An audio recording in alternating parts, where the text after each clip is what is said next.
பொன்னியின் செல்வன் முதல் பாகம் புது வெள்ளம். அத்தியாயம் 14. ஆற்றங்கரை முதலை. குடந்தை நகரிலிருந்து தஞ்சாவூர் செல்வோர் அந்தக் காலத்தில் அரசலாற்றங்கரையோடாவது காவேரி கரையின் மேலாவது சென்று திருவையாற்றை அடைவார்கள். அங்கிருந்து தெற்கே திரும்பித் தஞ்சாவூர் போவார்கள். வழியிலுள்ள குடமுருட்டி, விட்டாறு, வெண்ணாறு, வடவாறு நதிகளைத் தாண்ட அங்கேதான் வசதியான துறைகள் இருந்தன. குடந்தையிலிருந்து புறப்பட்ட வல்லவரையன் முதலில் அரசலாற்றங்கரையை நோக்கிச் சென்றான். வழியில் அவன் பார்த்த காட்சிகள் எல்லாம் சோழ நாட்டைக் குறித்து அவன் கேள்விப்பட்டிருந்ததைக் காட்டிலும் அதிகமாகவே அவனை பிரமிக்கச் செய்தன. எந்த இனிய காட்சியையும் முதல் முறை பார்க்கும்போது அதன் இனிமை மிகுந்து தோன்றுமல்லவா? பசும்பயர் வயல்களும், இஞ்சி மஞ்சள் கொல்லைகளும், கரும்பு வாழைத் தோட்டங்களும், தென்னை கமுகுத் தோப்புகளும், வாவிகளும், ஓடைகளும், குளங்களும், வாய்க்கால்களும் மாறி மாறி வந்து கொண்டே இருந்தன. ஓடைகளில் அல்லியும் குவளையும் காடாகப் பூத்துக் கிடந்தன. குளங்களில் செந்தாமரையும் வெண்டாமரையும் நீலோத்பவமும் செங்கழுநீரும் கண்கொள்ளாக் காட்சியளித்தன.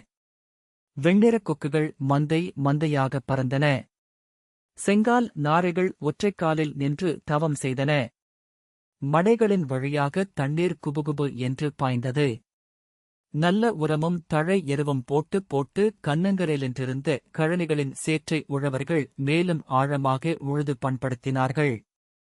பண்பட்ட வயல்களில் பெண்கள் நடவு நட்டார்கள். நடவு செய்து கொண்டே இனிய கிராமிய பாடல்களை பாடினார்கள். கரும்புத் தோட்டங்களின் பக்கத்தில் கரும்பு ஆலைகள் அமைத்திருந்தார்கள். சென்ற ஆண்டில் பயிரிட்ட முற்றிய கருப்பங்கழிகளை வெட்டி அந்தக் கரும்பு ஆலைகளில் கொடுத்துச் சாறு பிழிந்தார்கள். கரும்புச் சாற்றின் மணமும் வெல்லம் காய்ச்சும் மணமும் சேர்ந்து கலந்து வந்து மூக்கைத் தொடைத்தன. தென்னந்தோப்புகளின் மத்தியில் கீற்று ஓலைகள் வேயப்பட்ட குடிசைகளும் ஓட்டு வீடுகளும் இருந்தன. கிராமங்களில் வீட்டு வாசலைச் சுத்தமாக மெழுகிப் பெருக்கித் தரையை கண்ணாடி போல் வைத்திருந்தார்கள். சில வீடுகளின் வாசல்களில் நெல் உலரப் போட்டிருந்தார்கள்.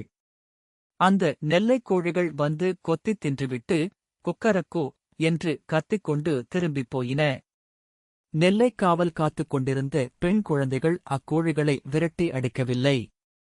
கோழி அப்படி எவ்வளவு நெல்லை தின்றுவிடப் போகிறது என்று அலட்சியத்துடன் அக்குழந்தைகள் சோழியும் பல்லாங்குழியும் ஆடிக்கொண்டிருந்தார்கள்.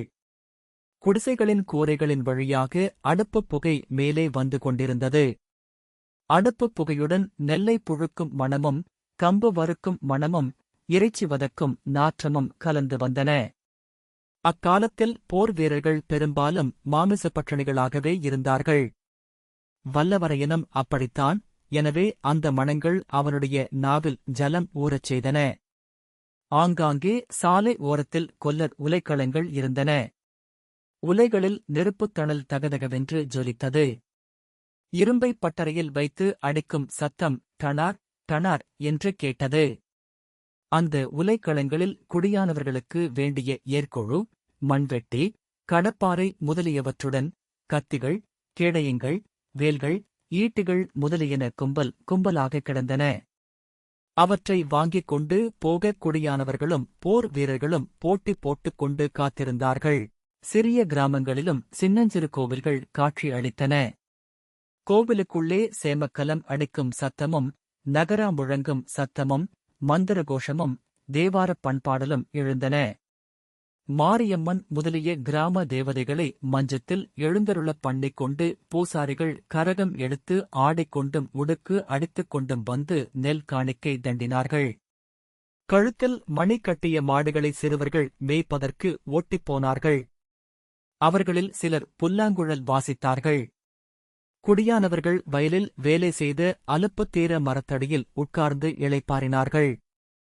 அப்போது செம்மறியாடுகளை சண்டைக்கு ஏவிவிட்டு அவர்கள் வேடிக்கை பார்த்தார்கள்.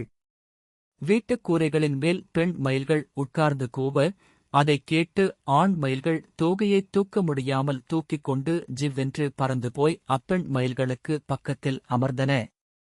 புறாக்கள் அழகிய கழுத்தை அசைத்துக் கொண்டு அங்குமிங்கும் சுற்றின. பாவம்! கூண்டுகளில் அடைப்பட்ட கிளிகளும் மைனாக்களும் சோககீதங்கள் இசைத்தன.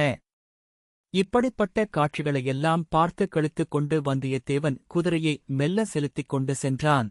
அவனுடைய கண்களுக்கு நிறைய வேலை இருந்தது.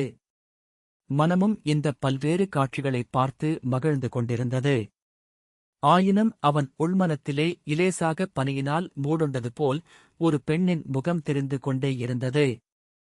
ஆகா! அந்தப் பெண் அவளுடைய செவ்விதழ்களைத் திறந்து தன்னுடன் சில வார்த்தை பேசியிருக்கக் கூடாதா?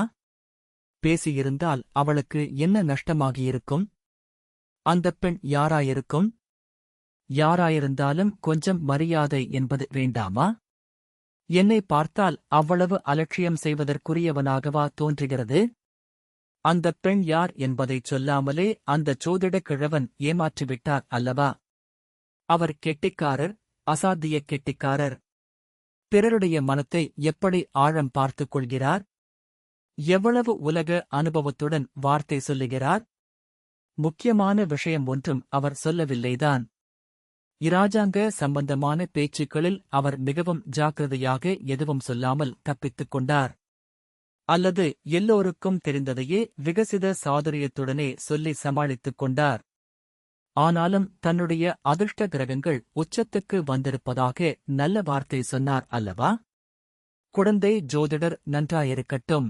இவ்வாறெல்லாம் சிந்தித்துக் கொண்டு வந்தியத்தேவன் சென்றான். அவ்வப்போது எதிர்ப்பட்ட காட்சிகள் இடையிடையே அவனை சிந்தனை உலகத்திலிருந்து இவ்வுலகத்துக்கு இழுத்தன. கடைசியில் அரிசிலாற்றன் கரையை அடைந்தான். சிறிது தூரம் ஆற்றன் கரையோடு சென்றதும் பெண்களின் கைவளை குலுங்கும் சத்தமும் கலகலவென்று சிரிக்கும் ஒலியும் கேட்டன. அவர்கள் இருக்குமிடம் தெரியாமல் அரிசிலாற்றன் கரையில் அடர்ந்து வளர்ந்திருந்த மரங்கள் மறைத்துக் கொண்டிருந்தன. எங்கிருந்து அப்பெண்களின் குரல் ஒலி வருகிறது என்று கண்டுபிடிக்க வந்தியத்தேவன் ஆற்றங்கரை ஓரத்தை உற்றுப் பார்த்துக் கொண்டே சென்றான். திடீரென்று, ஐயோ! ஐயோ! முதலை! முதலை! பயமாயிருக்கிறதே என்ற அபயக் குரலையும் கேட்டான். குரல் வந்த திசையை நோக்கிக் குதிரையைத் தட்டிவிட்டான். அந்தப் பெண்கள் இருந்த இடம் இரு மரங்களின் இடைவெளி வழியாக அவனுக்குத் தெரிந்தது. அவர்களில் பலருடைய முகங்களில் பீதி குடிகொண்டிருந்தது. அதிசயம்! அதிசயம்! அவர்களிலே இருவர் ஜோதிடர் வீட்டிற்குள்ளே வந்தியத்தேவன் பிரவேசித்ததும் புறப்பட்டுச் சென்றவர்கள்தான்.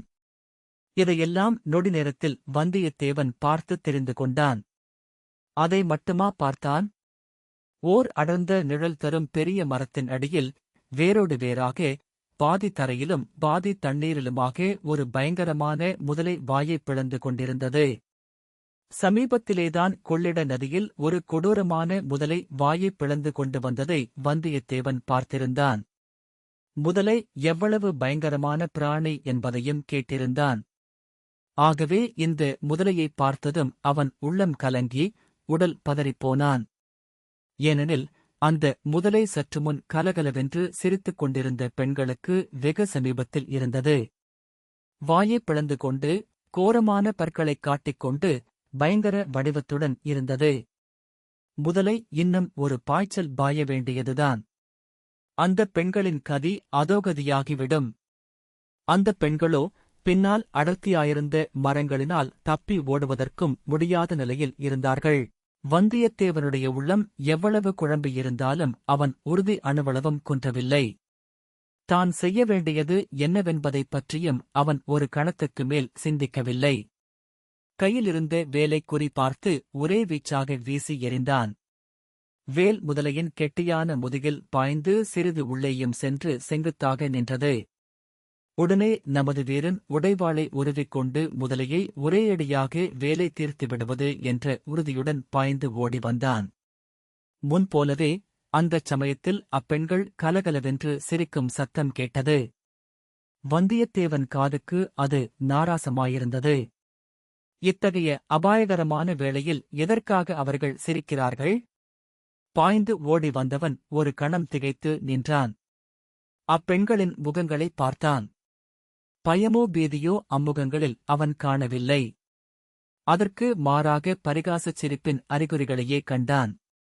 சற்றுமுன் ஐயோ ஐயோ என்று கத்தியவர்கள் அவர்கள்தான் என்றே நம்ப முடியவில்லை. அவர்களில் ஒருத்தி ஜோதிடர் வீட்டில்தான் பார்த்த பெண் கம்பீரமான இனிய குரலில், பெண்களே, சும்மா இருங்கள், எதற்காகச் சிரிக்கிறீர்கள் என்று அதட்டும் குரலில் கூறியது கனவில் கேட்பது போல அவன் காதில் விழுந்தது. முதலையண்டை பாய்ந்து சென்றவன் வாளை ஓங்கிய வண்ணம் தயங்கி நின்றான். முதலையை உற்றுப் பார்த்தான். அந்தப் பெண்களின் முகங்களையும் இன்னொரு தடவை உற்றுப் பார்த்தான். அவன் உள்ளத்தை வெட்கி மருகச் செய்த, உடலைக் குன்றச் செய்த ஒரு சந்தேகம் உதித்தது. இதற்குள்ளாக அந்த பெண்மணி மற்றவர்களைப் பிரிந்து முன்னால் வந்தாள்.